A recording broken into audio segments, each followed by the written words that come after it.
Well, hello all you wonderful people out there in YouTube land. This is a Texas special.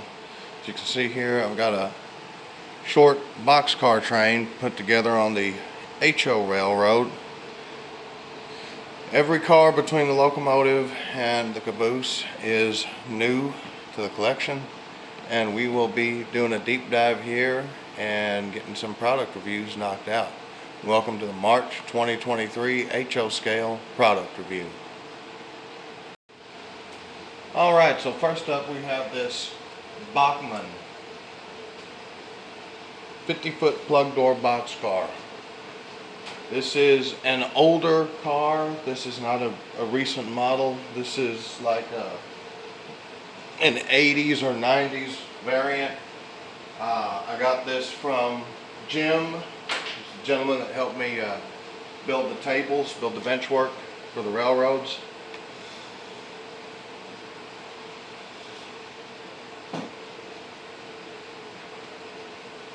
Like all the train set cars did back then in that era, this car came with plastic horn hook couplers.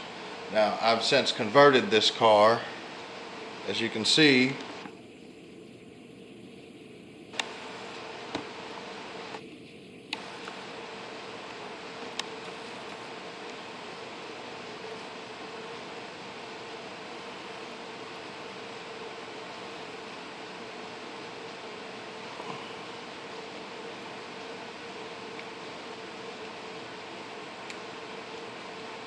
to KD number 147 whiskers. So magnetic knuckle couplers. This is still a truck mounted coupler. I haven't made it a body mount. I probably won't, but so the couplers have been corrected at least. This is a relatively low end, low detail car. All of the rivet detail, the doors themselves, the door latching, the door rails, the bump stops for the door, stirrup steps, and the brakeman's walkway up on top are all cast onto the car.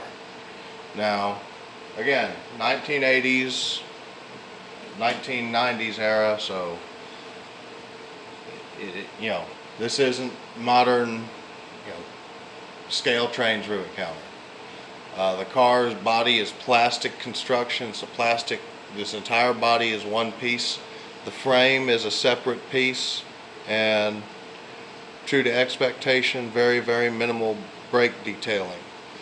The car is actually a good weight. It's pretty close to NMRA standards. The regular pizza cutter plastic wheels that these cars came with back in the day. It's a fun little car to operate and run. The roof detailing is pretty good. The end of the car here, you can see the handbrake wheel is separately applied. It's actually the only separately applied detail on this car. And again, the ladder there on the end is cast on. Just a basic 1990s train set car. Nothing really special. I was actually given this car for free, like I said, by my buddy. So that being said, let's take a look at some more modern, more detailed equipment. Alright, this car here is an Atlas Masterline HO scale Evans 53-foot double plug door boxcar, road number 787003. It's decorated for the Missouri Pacific lines with the TNM reporting marks. These cars were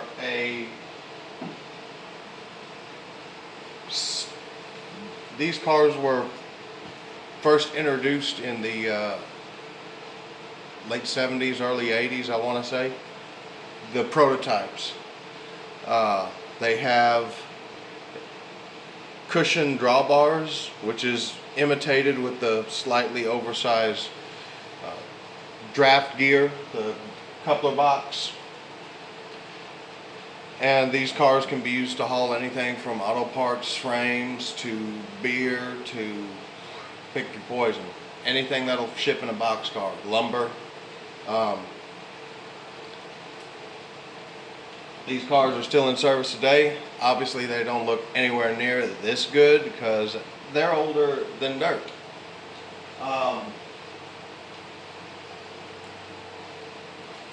As you can see, the detailing on the car is actually fairly good throughout. Being an Atlas Masterline model, you kind of expect that. I picked this car up from Train World for right around $25. As you can see, the detailing on the ladders is separately applied. All the ladders on this car are separately applied. The platform back here on the B end of the car and on the A end of the car, which you can't really see, but I'll rearrange the camera here shortly to show you, is separately applied. There is no brakeman's walkway on this or really any of the cars because, let's face it, this is the modern era. There are no brakemen on railroads anymore. Unless you're working a local that's got a lot of work, you're not going to see a brakeman.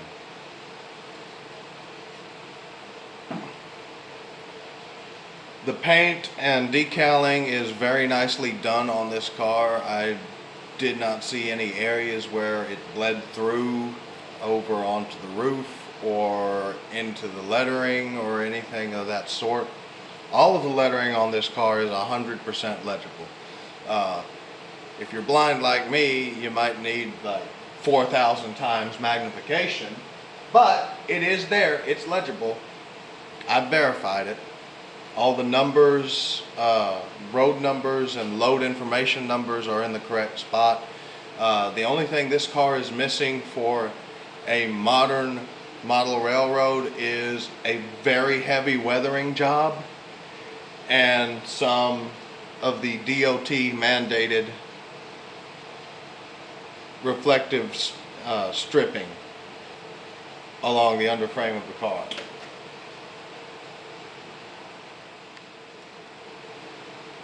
Even though you're not really going to see the underside of the car unless you've got like a super tall railroad that's like above eye level on you, I do appreciate the details. And this is, out of all the cars we're going to look at today, this car single-handedly has got the most amount of detail on the underside of the car, which almost makes me sad because you're almost never going to see the detailing, and it's exquisite and it's first rate. You have the air reservoir, okay? You got the service reservoir and the emergency reservoir, exquisitely executed. You've got the triple valve that controls the brakes. You have this right here, that would be where the retainer valve would be on the real thing. You've got all of the requisite levers and rigging. You got the brake pipe here that goes to the air cylinder, which obviously sets and releases the brake. The brake chain, it's all exquisitely done, and it makes me sad that you almost never will get to see it after I turn this car right side up again. The body is plastic through and through. The only metal on this car is the wheels and the couplers. Come on, camera.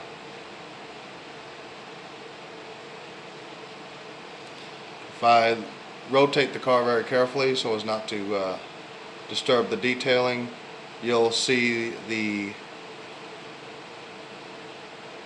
walkway, the platform that I was talking about there. It's also on the B end of the car. It is not see-through. It is a solid plastic piece, but it is very well executed, and it's separately applied from the car. This car is my second favorite car out of the bunch, and it's the detailing on the underside that really sets it apart.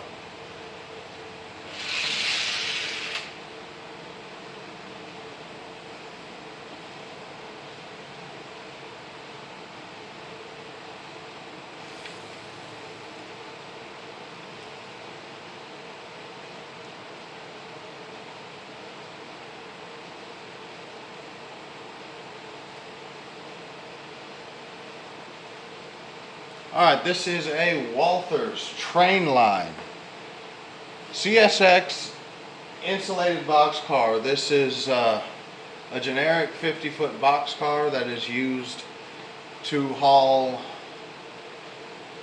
not necessarily temperative.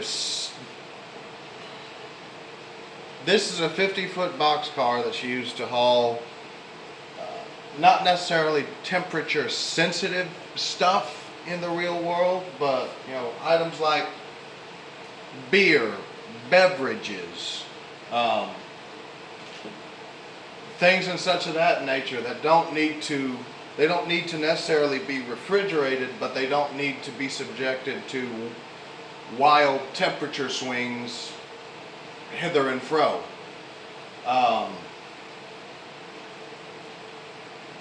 Given that this is a Walthers train line model, it is not as highly detailed as you would expect from the Walthers mainline series, which ironically we have a Walthers train line car to review as well, a box car. So as you can see, given the standard of Walthers train line, everything is cast on detailing. Everything. That being said, it's all very well executed cast on detailing. There is no brakeman's walkway on the roof. The car comes with plastic magnetic couplers. The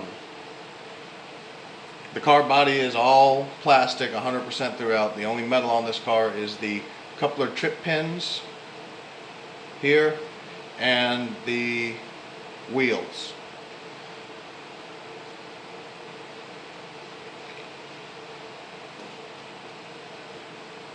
Take a look at the underside of the car. I take that back. The walkway on the A and B end of the car, for the crossover walkway, is separately applied.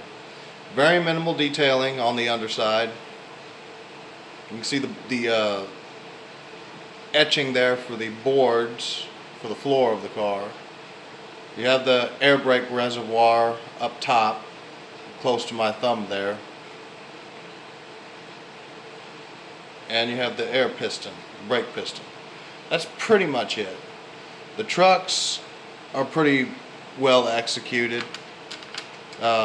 This car is fairly close to NMRA standards for weight, and I gotta tell you, I really love that they included the magnetic stripping.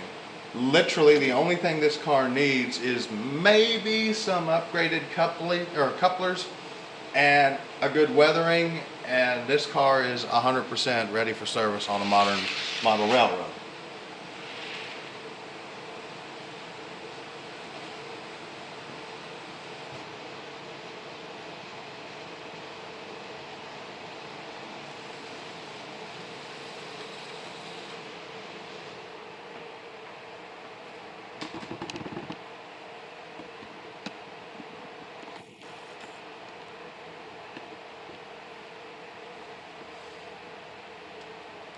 Here it is, the big kahuna. This is first and foremost the largest HO scale car in the collection, period, for physical size. It is the most detailed car with respect to easily seen detailing, most visible detailing. This is a Walthers mainline 60-foot high cube Plate F boxcar. It is lettered for the Canadian National, as you can plainly see here. Car number 794236 with DWC reporting marks. The car has the appropriate DOT mandated reflective stripping. The ladders on the ends, as well as the crossover walkway on the back, the crossover platform on the back, are separately applied, and you have this awesome detailing for the door rails and the door latching separately applied. Separately applied detailing. I love separately applied detailing, and you know, most of us model railroaders do. It just makes the car look so much better. Again, no walkway up top for the poor old brakeman that doesn't exist anymore. This car has Protomax metal magnetic knuckle couplers. All of the lettering and decaling is very well executed. Everything on this car is legible, right down to the caution advisories here on the tops of the doors, the latching instructions. It's all there.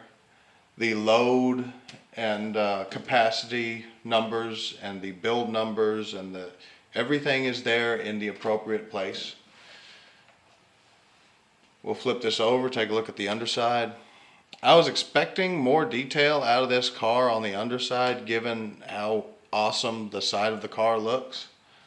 But as you can see, there's very, very minimal detailing. You have the brake cylinder with the chain, you have the air reservoir, you have some semblance of brake lines leading to the triple valve here.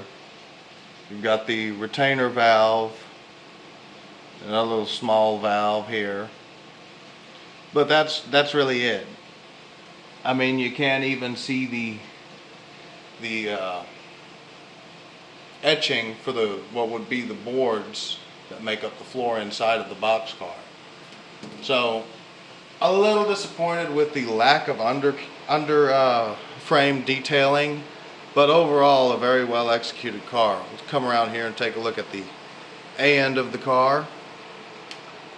There's the separately applied crossover walkway, and we'll come around to the B end of the car.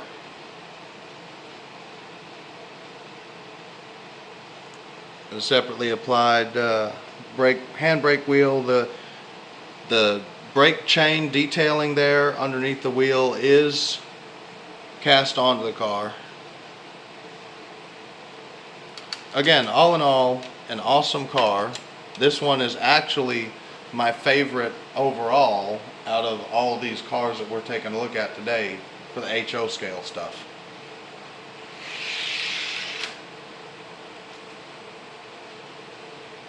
I also failed to mention that every car we've looked at since the Bachmann boxcar was body mounted, not truck mounted couplers.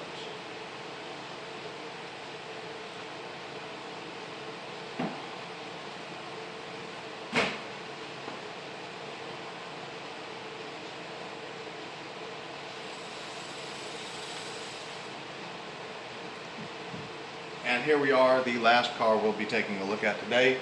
This is a Intermountain Value Line boxcar. And I have to say that Intermountain's Value Line is definitely better than the Walthers train line.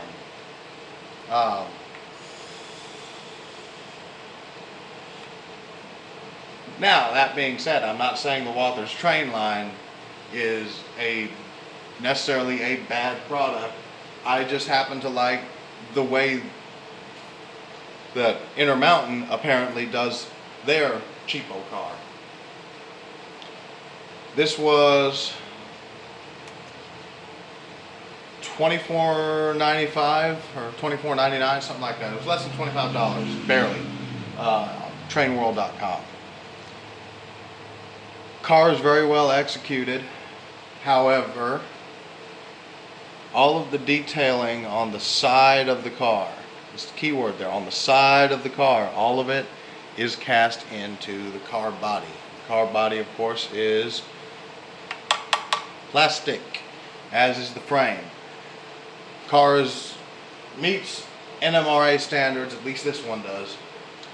On the ends of the car, the ladders on the ends of the car, right here, around the side of the car, around off the side of the car, those are separately applied, as is the crossover platform. This car does have, the prototype of this car has cushion drawbars, which is represented by the slightly oversized draft gear, which you'll see when I rotate the car. It features appropriate lettering. It's marked, as you can see, for BNSF Railway. So you have BNSF 727654. All the lettering is visible. All the lettering and numbering is in the appropriate place. And you can read everything, even the itty-bitty little door latch instructions there. I'm not going to fight with the camera to try to zoom in on that, because you've already seen how well my camera likes to do with micro shots. We're going to flip this Gunderson 50-foot high cube double door boxcar over and take a look at the underside. See, that is what I was at least expecting at a minimum from the Walthers mainline series. You've got the emergency and the service reservoir here. You've got the piping leading to the triple valve. You got a little small air valve here. Or actually, that's the piston. You got the piston here. You got all the requisite piping and brake rigging. Now, mind you, aside from the triple valve, the piston, and the air reservoirs, all of the detailing, it is cast into the underframe. I had to double check that before I said the wrong thing. Trucks are well done. Metal wheels. These look like Katy knuckle couplers.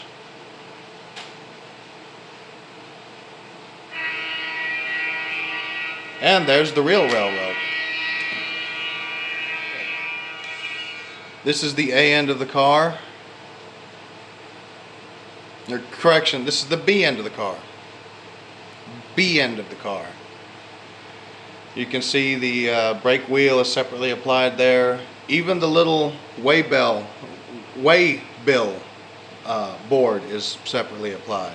All the laddering on the end here is separately applied, and the crossover platform there is separately applied. It's not see-through or etched metal, but it is separately applied. Now, overall, very good cars. I have been playing with them for the last month and a half, running them through these 18-inch radius curves and switches, and the only one that fights with me from time to time, and it is 100% dependent upon which car it's coupled to, is the Walthers 60-footer. It will either derail itself or it will derail the car next to it, depending on what's going on. When I'm pulling them, they do fine. When I'm shoving them, this one causes issues sometimes. So, and I know what it is. It's the curvature of the track, the sharp curvature of the track, plus the length of this massive thing with body-mounted couplers. So, I mean, there's not a whole lot I can do about that. My space requirements and what I'm trying to accomplish with this HO railroad unfortunately necessitates the use of 18-inch radius track. Is what it is. So, with the talky portion done, let's get to the fun part and run this train.